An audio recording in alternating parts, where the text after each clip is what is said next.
So I think the best way to start this off is by demonstrating how to understand the difference between major and minor chords, because that'll help you understand their qualities fundamentally, but then also help you understand how they relate to each other for this concept that we're discussing today. So we're just gonna play them and listen to them first and foremost. So here is a major chord in C major, in the key of C.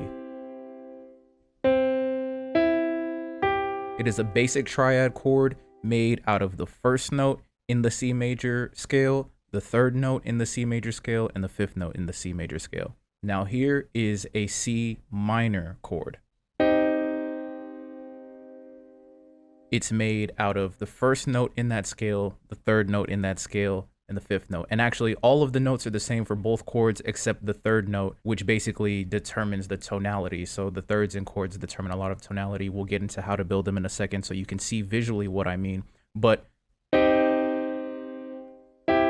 that is the difference between them. I describe it as a major chord sounding more light and happy, as opposed to a minor chord sounding more dark and ominous. And that's kind of the same differentiation that a lot of people will use when they're talking about music, even if they're just like a lay person who's not trained. But even people who do it for career tend to use the same kind of like systematology for addressing these kinds of chords. They'll usually say minor chords sound darker, major chords sound happier. Major chord based melodies will usually sound happier. Minor chord based melodies will usually sound darker, but that doesn't mean you can't make something dark with major chords or happy with minor chords. And that's also kind of the other secondary thesis to this lesson. But let's get into how to actually build these now that we understand a little bit of the difference. So still working off of that C key, we'll go to C5 here and we'll just lay down the first note.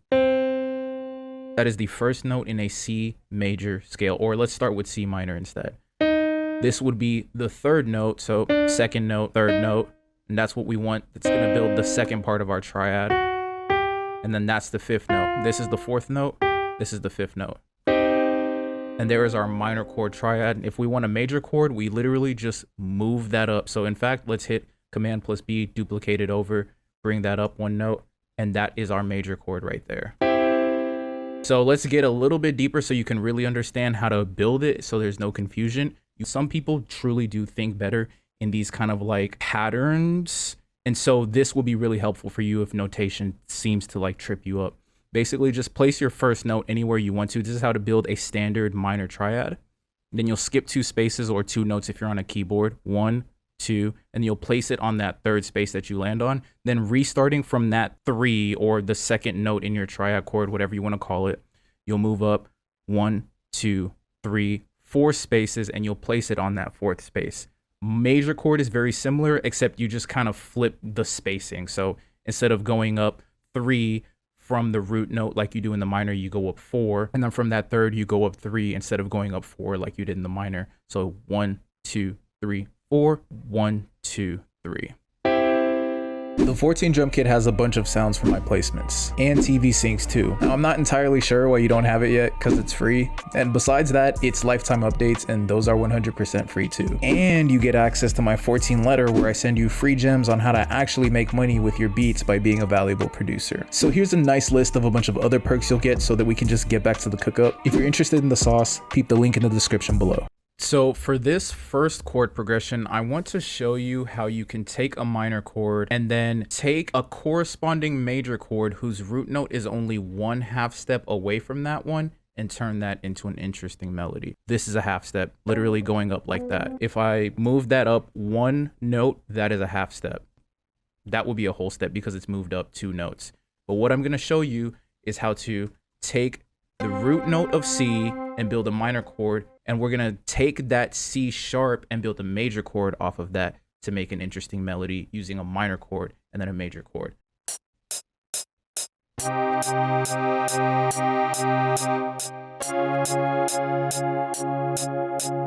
And then now we've got our chord progression. So as we've demonstrated so far, this is literally just the minor chord that we've already practiced making. That's that C minor chord. So we skip those 2 spaces, place 1 on the third, skip 3 spaces, place it on that 4th space. Then this is a major chord at C sharp. Now if you look at it, it's literally like if we had duplicated it over, and you can even see it perfectly outlined with those ghost patterns now. You could have done the same thing that we did from before, just duplicate it over, move this up one note to make the major chord, but like listen to this, right? Listen to them together right now. It's not gonna sound good. But if you take this major chord that you built by altering that minor chord and then just move the entire structure up 1/2 step.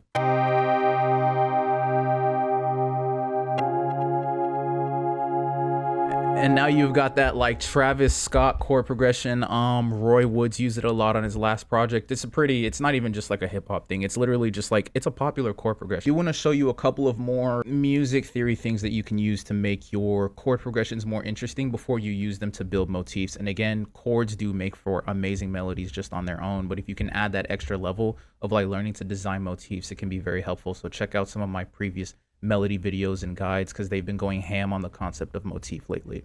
But something we could do is add sevenths to this. It's the 7th note of the scale, basically. So it's a little bit confusing, but one kind of cheat code way, again, if you prefer to think in patterns, or if you think it would be helpful for you, is literally if it's a minor chord, then you just skip 2 spaces from the 5th and you'll have your 7th right there. And then if it's a major chord, then you just skip 3 spaces from your 5th and you'll have your 3rd like that. And I mean, that's just sounding more colorful. So this might be something I use in like a trap melody. It's a little darker. But then you could use this chord progression in pop or R&B instead, and it sounds really colorful with these 7ths. And then another thing that I really like to do is chord voicing, and you can voice chords any type of way. It's basically taking the fundamental structure of the chord and then breaking it up. You could do something like that. You could voice this up or down, and you could do a bunch of stuff, but I've noticed certain types of voicing sound really good. And again, that's a whole other video for another day. I've got that one planned out too. Drop some likes if you're excited for these videos, because I've been putting in work. But voicing the thirds can be a useful way to add color and just like overall tonal width to your melody. Let's take a listen to this with the 7ths and with the 3rds voiced up.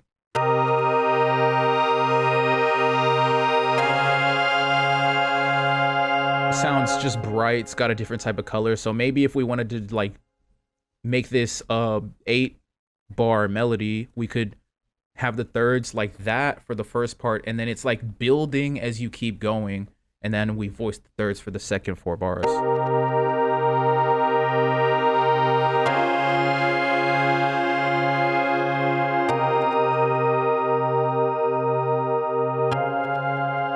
And then one more thing before we actually get into that other chord progression I want to show you. These are just the root notes. I use my left hand to play some bass notes.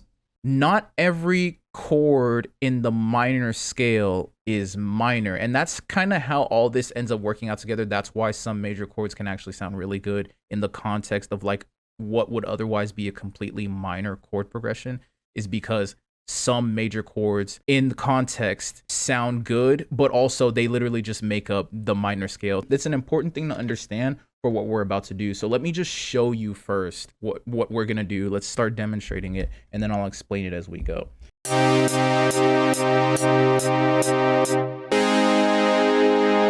Outside of these notes, which again are just bass notes, right? I'm just using my left hand as well. This is just one minor chord. And then this is actually the 6th chord of the C minor scale. And then that chord in that scale is actually a major chord. So if we take this and move this up to where it actually would be if you built the chord foundationally sound, it would look like this. And if we take a look, we'll see that it's built exactly the way we've been building major chords so far. And so over time, I've actually begun to start building it like this as well. You can literally just do this, duplicate it over, move it up, and there's your half step when we're talking about like musical dissonance and stuff like that. It's basically just half steps. So if you can understand how to do that, and if you prefer to think in patterns, then thinking about it like this will be really helpful. There's a bunch of different ways you could think about it. But again, so this is the 1, this is the 3, this is the 5, and then you go up 1/2 step to get to the 6. Check out that video link below. It'll explain the way I conceptualize music theory so that you can make even better sense of this if this is confusing. I want to talk to you about how we could take this and make it into a little bit more colorful of a melody if we wanted to. And the first thing I'll do is getting into that concept of motif is I'll grab some bells, And here I want to build some kind of repetitive pattern that's following the chord progression. All a motif is it's a pattern of notes that follows some kind of like chord progression, basically. So all melodies follow chord progressions. So if you understand how to build chords, you understand that much more how to build good melodies, which is why this is so important.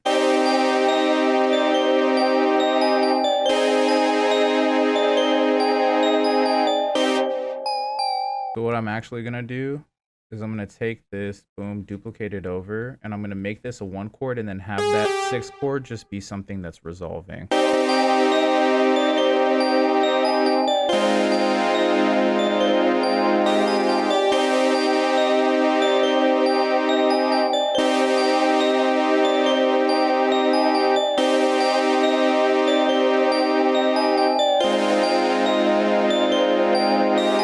And that's really just a motif built off that 1 chord, but because of the way like music basically just works, it just sounds good even though it's still following that 6. Also, it's using notes that are in that 6. And then this extra note that I added to the chord progression for that fill chord is like, that's the 4th note in the C minor scale. It's like a dissonance concept. We'll talk about it another day. I have a lot of videos coming. Just trust me, I'm not capping. I got you. I'm gonna take care of you, don't worry. But moving on to the next instrument, like let's say we want to add lead melody. And when I do leads, it's really just like, I'm thinking more accent notes at first and then just fill in the spaces, really.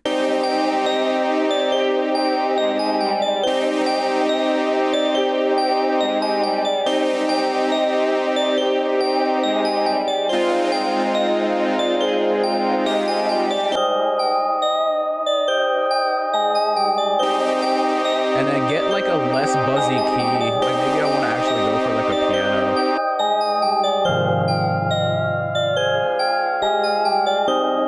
That's hard. That's hard. That's hard. That's hard.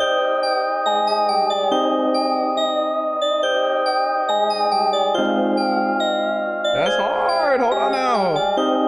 Then like to sauce it up, I might just add like a bass line with Repro 1 if we don't get the crash. God, please. Oh, no crash today is crazy. Repro usually crashes at least once. I won't Kofi be editing out these videos, gang. I won't lie to you because I really muted it, but we did already play it, so we could literally just copy this. Come back into Repro 1, paste it like that. Boom, boom, boom, boom, boom. And now we're green.